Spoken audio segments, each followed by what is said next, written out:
Bon, et bah ça y est, l'édition ultime a été révélée par Rockstar. En effet, c'est tombé il y a quelques minutes. Rockstar vient de nous dévoiler tous les bonus qu'il y aura dans l'édition ultime. Concernant les prix, ça vient de tomber il y a quelques minutes. On serait sur 100 $ pour la version ultime et 80 pour la version de base. Et du coup, les bonus, ça sera une collection exclusive de véhicules, d'armes, de vêtements et d'actions à chaque coin de rue. Les bonus de l'édition ultime sont disséminés dans tous les aspects de l'histoire de Jason et Lucia, avec de nouveaux objets à découvrir à la fin de chaque chapitre. Donc apparemment, les bonus, ça concernerait principalement le mode histoire. Pour l'instant, il n'y a aucune notion du mode en ligne. Donc comme premier bonus, ça serait une voiture, ça serait la 95 Grotty Guépard. C'est une voiture de sport emblématique du milieu des années 90 en hommage à Short Drive. La Grotty Cheetah de 1995 aborde une ligne minimaliste et rétro-futuriste et est disponible pour ponctuer l'action des étapes ultérieures. Comme vous l'aurez remarqué, ça fait référence au Ferrari dans la vraie vie. Grotty, c'était déjà une marque qu'on avait sur GTA V et à l'époque, ça faisait déjà référence au Ferrari. Donc voilà pour le premier bonus. Ensuite, on aurait deux versions d'armes avec le Revolver Hawk et le Little Morgan. Pourquoi deux? Parce qu'il y en aurait un pour Lucia, un pour Jason. Et l'avantage de ces deux versions d'armes, c'est qu'il y aurait des détails gravés sur les poignets. Et il y aurait aussi une lunette de visée haute performance.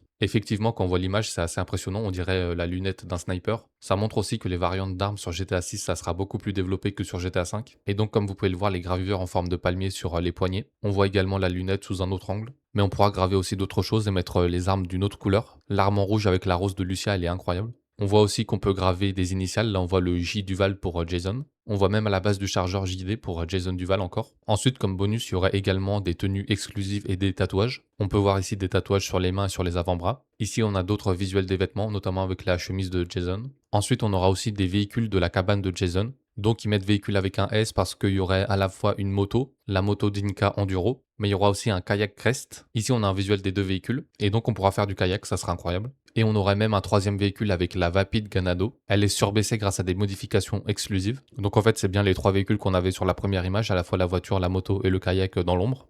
Ensuite, on aurait aussi accès à plus de modifications custom, avec notamment des intérieurs soignés et des jantes exceptionnelles. Et il rappelle bien que c'est disponible uniquement avec l'édition ultime. Donc là, on a un exemple avec une modification de l'intérieur. Juste à côté, on a un vrai visuel sur le mécano qui travaille. Donc peut-être que contrairement à GTA V, on aura un vrai visuel sur le mécano en train de travailler. Ensuite, on aura aussi accès à des coupes de cheveux, des barbes, du maquillage et des manicures pour Lucia et Jason. Donc là, on a des visuels avec Jason qui a une coupe un peu mulet. Et là, on a un visuel avec Lucia qui fait une manicure. Ensuite, on a encore un autre véhicule, c'est un bateau, c'est le Shih Tzu Squalo. C'est un bateau rose et bleu qui est amarré à Washington Beach. Il est prêt pour la haute mer grâce à une caisse d'armes remplie d'explosifs. Donc évidemment, ça sera pas un bateau normal. Là, on a d'autres visuels du bateau avec notamment des dauphins qu'on avait déjà vus sur d'autres images du trailer. Ensuite, on aura encore des vêtements exclusifs, mais cette fois plus dans l'aspect streetwear. Donc là, ça sera plus des t-shirts, des chaînes, des jupes en cuir, ce genre de choses.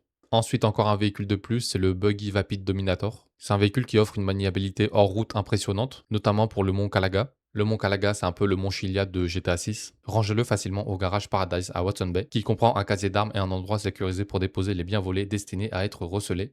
Là, on a d'autres visuels du 4x4 qui fait penser un peu à un monster truck avec les roues énormes. Ensuite, encore concernant le style, on aura accès à un bar à tatouages avec plus de 50 tatouages signatures pour Jason et Lucia. Donc là, on a encore des visuels des tatouages qui seront dans le jeu. Et puis on voit qu'il y aura aussi des coupes plus masculines pour les femmes, notamment ici avec Lucia qui a presque le crâne rasé. Ensuite, on aura encore accès à plus de customs, mais cette fois, ça va concerner principalement les véhicules tout-terrain. Donc là, on voit encore un visuel du mécano qui est en train de modifier un véhicule. Ensuite, encore concernant le style, on aura une collection capsule de vêtements et d'accessoires inspirés de Maca l'alligator. C'est un personnage emblématique de la série télévisée à succès Good Time State. Ensuite, on aura aussi accès à un magasin de produits illégaux. Infiltrez le repère de l'un des gangs les plus bruyants et les plus attractifs socialement de Southside Vice City. Échappez-vous sains et saufs pour récupérer des objets spéciaux de la contrebande de qualité. Donc ça laisse entendre qu'il y aurait peut-être des missions exclusives à la version Ultimate. Ensuite, on aurait aussi accès à une collection de voitures classiques. En effet, on partira à la recherche de voitures classiques abandonnées et on aurait pour projet de les restaurer grâce à Wyman qui est un collectionneur excentrique et bricoleur local. Et donc là, on a des visuels des véhicules concernés.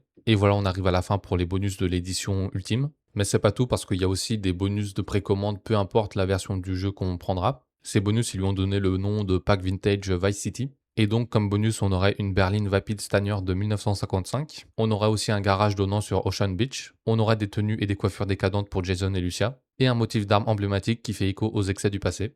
Donc voilà le véhicule en question, la Vapid Stanier. Donc c'est une berline classique. Et concernant le garage qu'on aura en cadeau, il comprendra un coffre-fort pour les armes, ainsi qu'un espace sécurisé pour y déposer les objets volés destinés à être revendus. Au niveau des tenues et des coiffures, on aura pour Jason un costume en lin pastel vintage et chic et décontracté de Jason. On aura aussi une coupe de coiffure typique des années 60. Et pour Lucia, on aura une mini-robe rouge avec une coupe de cheveux avec des boucles. Donc là, on a des visuels sur, les coupes de cheveux notamment. On voit bien qu'on retourne, 50 ans en arrière et on voit aussi sur ce visuel un skin d'arme pas mal bleu. Ça a l'air d'être un pistolet à mitrailleur si je dis pas de bêtises et donc là, on a le motif, de la photo juste avant en plus détaillé. C'est un motif tropical inspiré de la chemise à boutons emblématique à motif de palmier de Tommy Vercetti. Franchement, le skin est pas mal. Après, je préfère quand même le skin, rouge avec le sur le pistolet de Lucia tout à l'heure et donc voilà, on arrive à la fin avec une photo récapitulative, du véhicule, des vêtements, des coiffures et du skin d'arme.